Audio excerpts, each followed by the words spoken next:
Forgiveness is truth. House Ingvar has ruled in Whiterun for 150 years.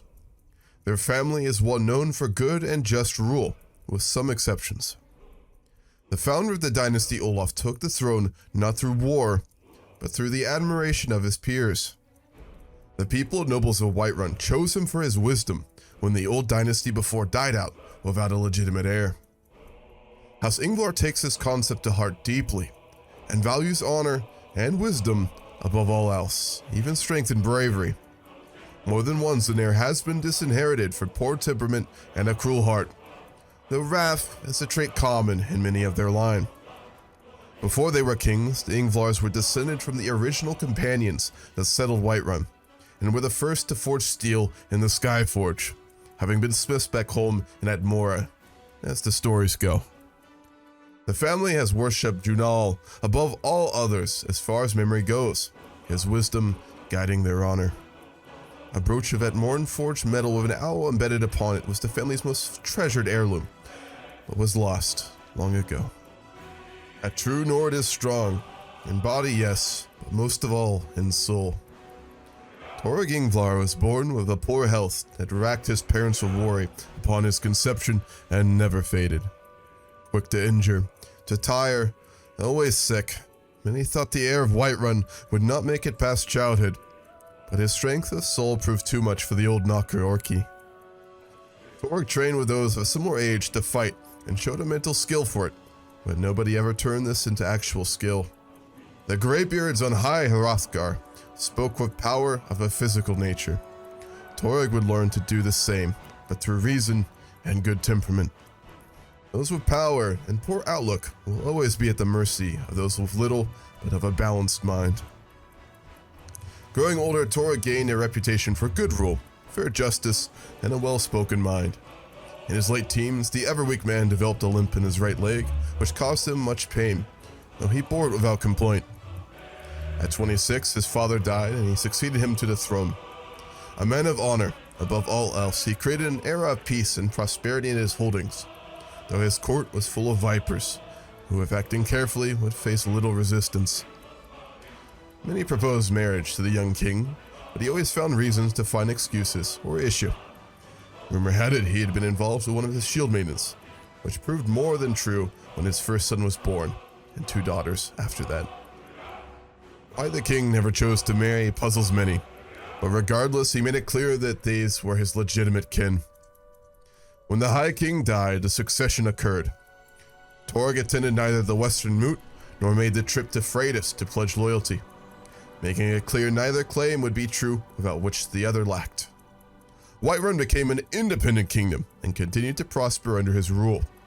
Mindful of what was to come, he had the wisdom to assign his armies to those of skill and rejected the envoys of both High King and Queen alike, while being amicable to both. The greatest threat of all lies in the south, with the Orcs having recently destroyed the Kingdom of Falcrenth. If action is not taken quickly, they could overrun all their neighbors, and Whiterun would certainly be first on their list. This is a roleplay game of Crusader Kings 3. I hope you enjoy.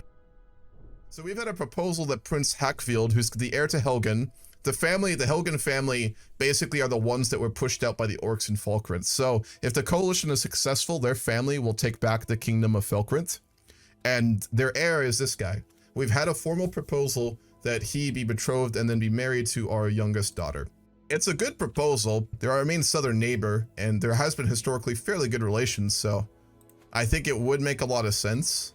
It's a bit risky though, because the coalition could lose against the Orcs, that's possible. But given our character traits, which of course is honest, temperate, patient, and our family and him are well known for being very just and level-headed, we'd obviously support them. My courtier Jurgen has insisted on seeing me, even though I have made it known that I would rather be alone.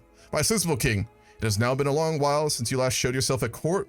We all tried to do our best to maintain appearances in your absence, but a Whiterun court cannot function without the king in attendance.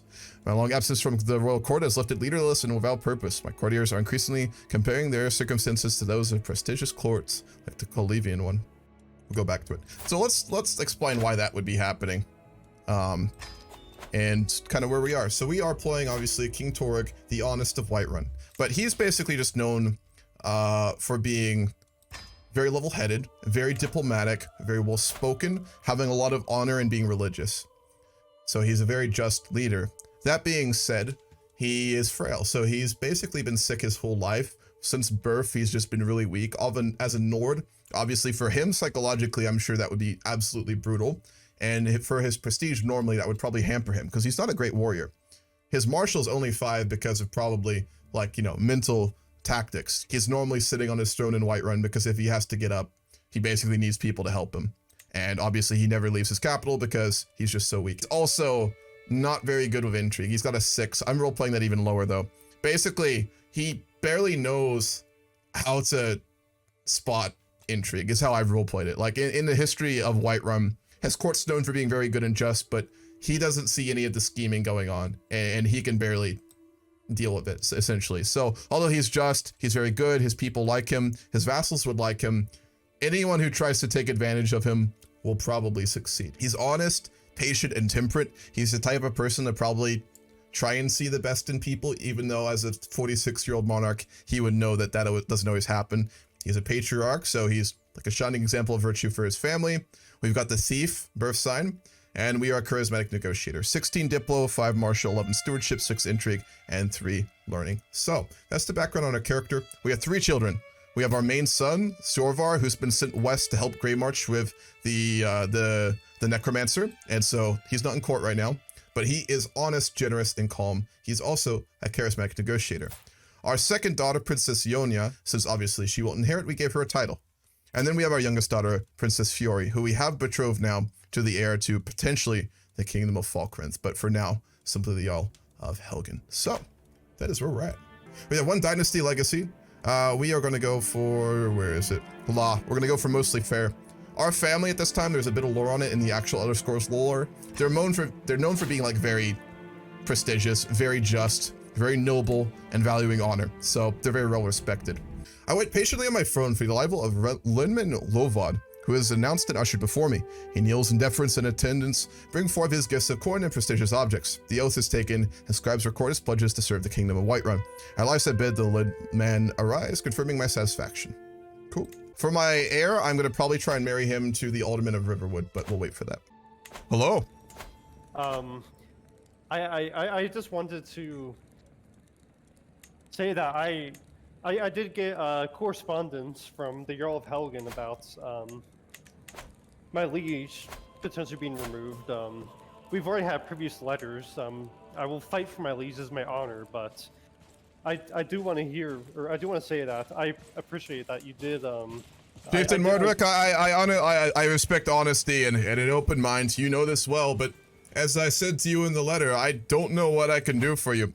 I have received, obviously, requests from many leaders in Skyrim who do wish to see the Kingdom of Falcrenth back into ruled by a Nord once more, but I have managed to convince those involved that there will be safe conduct for all orcs in the wars to come, especially those who would surrender. I do not know if I will be able to negotiate for you anything in specifics, but I know well that you are the type of man who is not a danger. That being said, you do own lands that are historically ruled by Nords. You know this well. Oh yes, well, I did just want to say the message that the Jarl of Helgen did say that you advocated that we keep our culture, and that is greatly appreciated. And I'll tell you, as I told him, I am sworn to my liege by an oath, and of course to Malakath, so in the event of the war, I will fight to my very best. But should my liege fall, I'm more than willing to swear fealty. I believe the agreement is to the Jarl of Helgen, who I believe intends to become the King of Falcrenth. I'm sure he's making his opinions very well known. I don't think anyone in Skyrim doesn't know about that at this point. Indeed. I mean, it is his family's by right. Have you sent letters to the Jarl and discussed the possibility of what would come if he were to succeed? Yes. We actually came to a favorable agreement. My territorial integrity will be respected, and I will swear fealty to him and be a loyal vassal should he win this war. Brings me much happiness. This whole affair, do not get me wrong. I know many here in Whiterun, many of my own advisors and my soldiers and the rest of Skyrim. They see your coming here as a great threat to the Nords, and it is, but I also know that in many ways you are not here of your own choosing. Yes, indeed. I just wish my king could see that, but alas, I can at least do my best to lead my people to have some semblance of a home, even if it's not Orcish. Unless there's anything else, I should probably return to my court in Shardbrook, but I did just want, again, to say that I did appreciate you advocating for us in this invasion, that we can preserve our culture and be treated with honor. I hope that us Nords and those orcs who choose to be reasonable and respect Nordic traditions can at least coexist to a degree.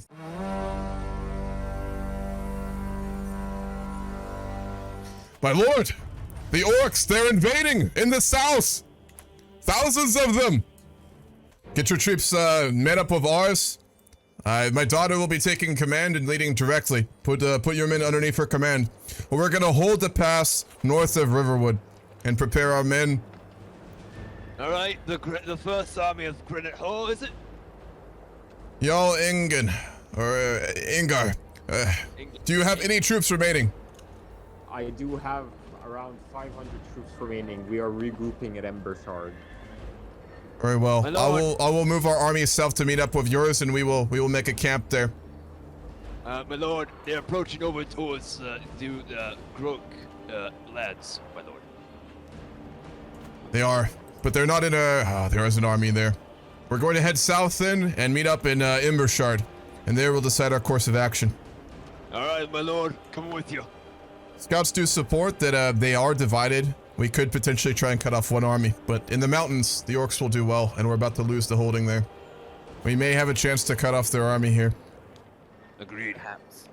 I'm gonna, the scouts report that they have a tail of around 1,000 troops that are lagging behind their main force. We're gonna attempt to cut them off. Make sure you back up my troops here. Or my daughter's troops. Hey, yes, sir. We may not catch them, though. These mountains. It's hard to move an army. I have a deal, since I see what my liege is doing. I am willing to revolt against my liege and help you all in this war. If, when the King of Helgen becomes the King of Falcrenth, my people worshipping Malkath is respected, I can lend 1,000 orc troops to your cause. My lord, there seems to be a small amount of enemies. Oh, look, we need to get We're gonna go in. We can cut off their army in part here. All right, here, man. Get in formation. Let's get to battle. Win or lose, we fight them here. We will catch them this time. Onwards, men. Going for it. All right, what is it, half-brother, what's his name? Scouts report another army. We've met their army. Get here. We've broken their army. South, there is another army there. We'll just cut them off on the peak. Oh, he's maneuvering. We should hold here. We'll take an outpost and then take their capital. If we could take Falkrenth itself, hopefully we can get peace. We need to resupply. It's winter and our forces are losing many here. I am sending half of my men to take the stronghold. The other half will hold back. These mountains. There's no supply here. I've done my best to get supply chains up these mountain roads, but we're just gonna really have to stack on the stronghold. Roleplay wise, this would just basically just be a massive stronghold the orcs have constructed that would take like years in a pitched battle to even get it, so this would be pretty crazy to see. I will help you. Send half your forces, go now. Go, come on. I'll hold the siege. I'm engaging Foranger's men, so they cannot assist him in the coming battle. Best of luck. We've cut them off and have them in. Drive them off. It is clear that many of them are wounded, many of them tired. This war will not last, but we need to breach the fortress. He is almost ready to sue for peace, I think. They don't have much more food. We have terms. Yashnag, he has sent envoys. The war is won. Jarl Harkfield, I would advise that you immediately prepare your war. Our men will fight with you. The orcs, they will regroup. Here, let me get mine. Oh man, my forces are still in the border. We have to resupply though, Jarl. Perhaps we wait out the winter. All right, we're gonna meet up our forces there in the peak shade, and we'll go south. We also have time to hold court for once here, so let's do that. Torygg will drag himself out of bed and see those who wish to speak with him. I'm faced with Hakar's sad eyes, which grow larger and more pitiful as his kinsman Kyr gently ushers him towards my throne. King, he laments, the boy has been at Ralph's court with no one to watch over him since the disappearance of his dear mama. Please look to his future. He's a peasant leader. If he's popular with the nobles, we'll do it. We've got spaces. 2 of my vassals are pushing one another and jostling to reach my throne first. My lord murders wanton in the city streets throughout the Kingdom of Whiterun, and be civilizing if we instituted a ban on townspeople bearing arms, at least within the city limits. We wouldn't let it be a fight, so we'd have to decide. He's very traditionalist. He tries to do the good thing, but he's also a Nord, and weapons are a huge part of our culture, so we'll allow them to be kept. Our daughter can marry. So we gotta be careful. If we marry our daughter out to like someone from Eastern or Western Skyrim, that could be perceived as us picking a side, which we don't want to do. Alternatively, we don't want to marry a good Nordish daughter to some foreigner, so we can't do that. There's not a lot of really eligible people within our own kingdom, I don't think. Well, hold on. We're really good friends with him. Well, we're not friends, but we really like each other. We could marry our daughter to the heir of the Honeybrew family, Honeymoth family. Would he do matrilineal? He would. Okay. That seems like a good match. It's our daughter to the heir and son of the Honeymoth family. We'll go for that. I could attempt to cut them off in their capital, but it would probably be best if we allow them to retreat and simply continue to siege out their holdings. And I'm sieging out their stronghold again. It's taken so long. Alright, the war has been won. After sieging out their stronghold for over a year, Yashnag has been defeated and been forced to flee. King Hackfield, I do hope that you will honor your word regarding the safe treatment and passage of orcs within your realm. Of course, I will. Yashnag's alive? Oh, he is. He owns all that territory still. Yeah, he's like immediately in a faction, which obviously I'll fight against. He's severely injured though from the siege. I guess he literally made like all of our troops have to like storm the stronghold to take him. Oh god. And that fits his personality. Wrathful, ambitious, brilliant strategist, blade master. Did they invade? Did they attack you again? Yeah, he's trying to fight me to get the Falcrenth again. These orcs. What? I feel as though I have spent half my life fighting them. Our men will march south yet again. I'm arriving now. This is the 3rd time we've sieged out this damn fort. At a certain point, I suggest we break the damn thing down. This is just a war camp, basically. Yeah. It's the permanent war camp we've established outside of this stronghold.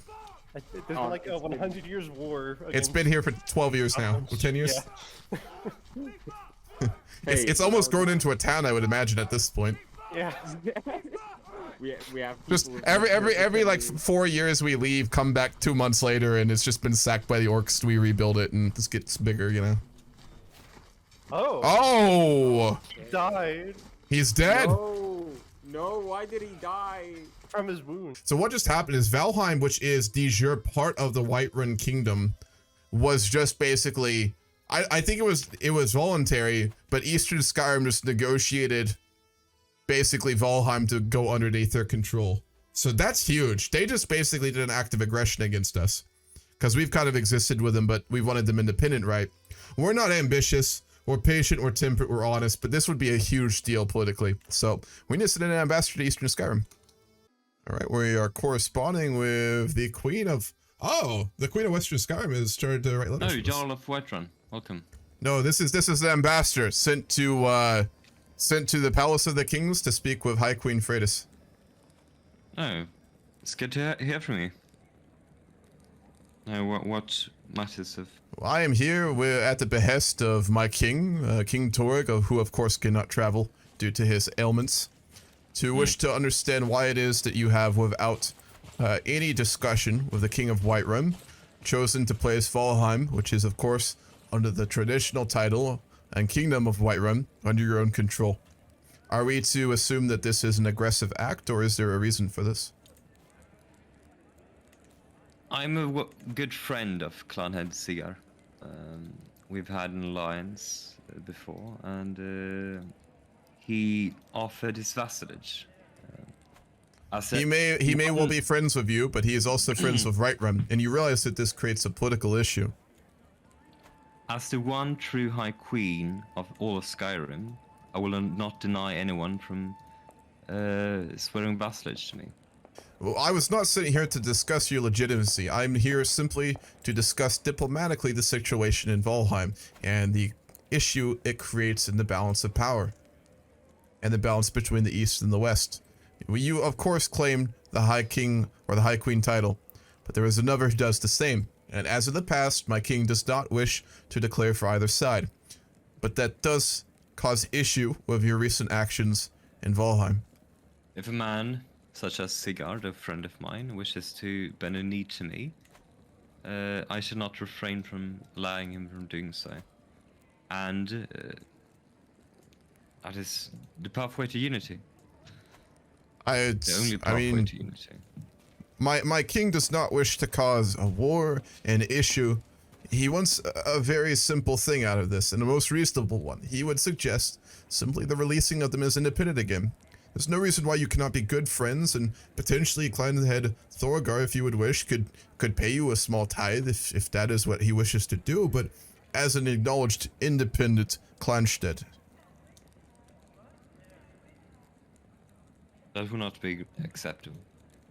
As of now, with you not accepting the only true High Queen of Skyrim, I'm afraid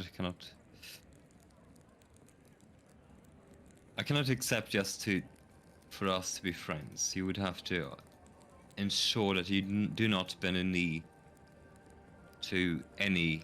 My terms are justly, you will not ally or bend a knee to any descendant of High King Svartr. My king will not sign such an agreement with you. He has already made it clear that he does not attempt or will not declare for anyone.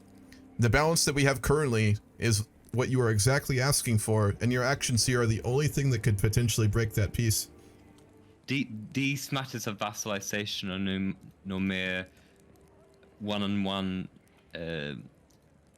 promises. This is a matter of one dynasty to another, one house to another. This is your final word, then? Yes.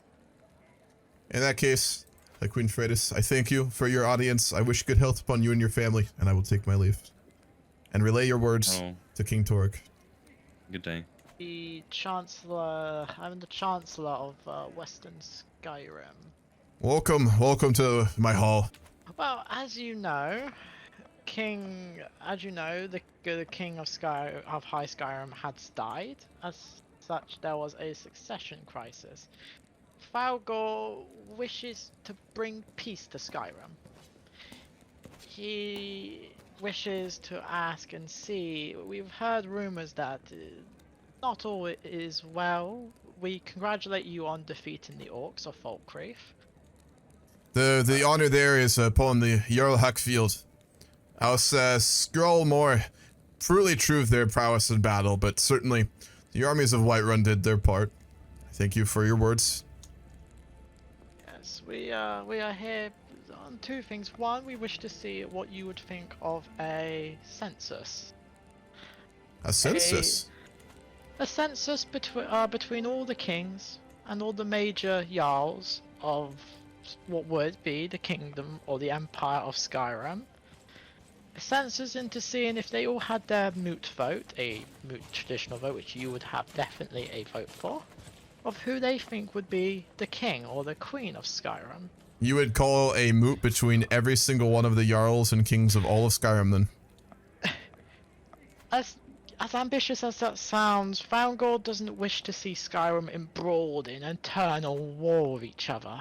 We have enemies outside of Skyrim that have noticed the breakup, and he has seen it that it is time that maybe we try to at least sow some steps towards unification. I will say, it gladdens my heart to know that there is a High King in Skyrim who wishes to take the diplomatic path over the warlike one. If we can find a way, he may be willing to give you Falmore back. Falmore used to be, if I remember rightly, under Whiterun. Or at least... Both Fairmore and Rorikstead, technically, but yes. Yes, it would... I'd have to talk to Fangor when he is obviously not drinking in excess, but... I'm not the type of man who is seeking some gains here. My true hope is that Skyrim does not enter into full-blown civil war in order for us to choose a new High Monarch. I'm not here to make a bargain with you. I will say what I said when the moot was held and the crown of verity chose Freydis, and that is that I will not pick a side, for you both lack what will make you both legitimate, or at least your father. You need the moot, and you would need the crown, and the crown follows the moot and chooses as well. Anyone buys a beer in the wall, anyone buys a beer, Yes. you take one down, pass it around. I think someone's Hi. drunk. Hi there, King Torygg. Hardhead Ulfric, this is not the time or the place. This is a meeting with the envoy of Western Skyrim. Are you My sure? God, man, are you drunk in my hall? I thought we want to drink. Come on, pal. Come on. Drink with me, Ulfric, friend. get a hold of yourself, man. Come on. Hold on. He So fell Torygg down. motions to his guards and goes, get this man cooled down, and they're gonna take you out back and dunk you in like a trough. We will So. be... I'm just ordering you a drink, and he leaves. Right, after that we will go and bring this to Queen Freydis and see if she will allow it, though we fear that she may refuse the moot, which would sadly mean that we can't hold an electoral process over Skyrim, which would, well, we could hold it, but it would not have the... I will moot say vote. this is a complicated matter, and with that, the Jarl is gonna take out a piece of paper, and he's gonna just write on it, and when he passes it to you, if you chose to read it or your High King reads it, what it will say is that basically the Jarl thinks you're choosing a very good course of action. It's the very just thing to do. Whiterun fully backs it, and if basically this moot doesn't happen because of like Eastern Skyrim, Whiterun would most likely support Western Skyrim. So that's what the note says. Then take this to your High King and put it in his hand and his hand alone, envoy. Do you understand? Yes, I understand. I will have it close to my heart. Okay, so on a very other big topic that I just realized during this conversation, our son, Prince Siovar, his wife is an adulterer, and his heir is in question. Our bloodline might get cut out here if we're not careful. Yeah, she's a known adulterer, and she's known to be rakish. We married our son to her as a political move to get Riverwood back under our control in the future, but it's backfired because she's basically just hoeing around, and so our own heir could potentially not be ours. But we don't have proof, and he's a very just man, so what we'll do, our spy master Garuk, who we trust very carefully, to Riverwood to determine if that's the case, and hope that we can determine it. Man, he deserves better than that. He's a good man. He's honest, he's generous, and he's calm. She just apparently is not the type who likes that, given that she's paranoid and deceitful, and man, that's brutal. We basically screwed over our son for politics is what happened. All right, let's hold court. My acquaintance Lady Lyris hurries to my side, her bloodshot eyes searching the assembled court. My lord, I'm sure someone in the kingdom is out to get me. I have no evidence, but suspect Mayor Sakvenir, given his reputation for villainy, comes to my throat. I beg you, imprison Skavnir and put a stop to this madness. That's Ulfric's wife. She's got no proof though, so we'll have to say no. We'll question him though, at least. Over the last few days, I have heard tell of the mighty hero of the peasantry who has won the hearts and minds of the common people. Their incredible deeds and matchless bravery. This hero, who goes by the name Ulrika, has been defending the small folk from the Reach Folk raiders, and has now traveled the way to Dragon's Reach to seek an audience with me. There's no doubt that Elric is a great hero. However, my court are adamant that I don't alleviate a commoner beyond station. He's not the type to really care about that, so we'll make her a shield maiden. Can we do that? Things have definitely centralized entirely at this point. Now it's just Winterhold, Eastern Skyrim, Western Skyrim, the Council of the Reach, Whiterun, Falkreath, which is back, obviously, in Nordic control, the Rift, and Bruma. So it's a really interesting place for the first session. Next session, I am almost certain we're going to have either the moot or the full-on civil war, so it'll be very spicy next session. And we would probably, if a war did happen, we would probably side with Western Skyrim at present.